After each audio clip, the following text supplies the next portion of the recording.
He's so cute. I'm with the Clinton Presidential Center at Culinary Camp. It's my 4th year, and essentially we learn how to cook. And we're here to, you know, kind of look at all the ingredients and learn where our food comes from and the quality of it.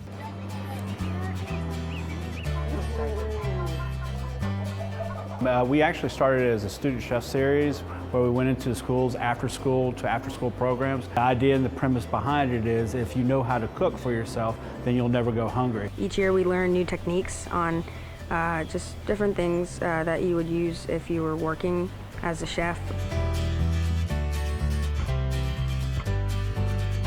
Your first year you get a knife roll, and then each year we add knives to it.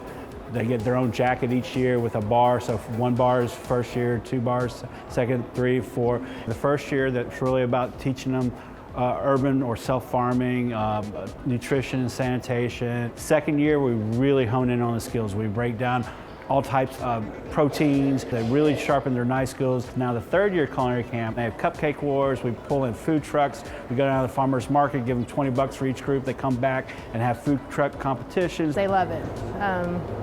Every kid I've talked to just loves the program, is excited to come back. It's a passion for most of these kids. They love being in the kitchen. They love to be creative, and this is an outlet for them.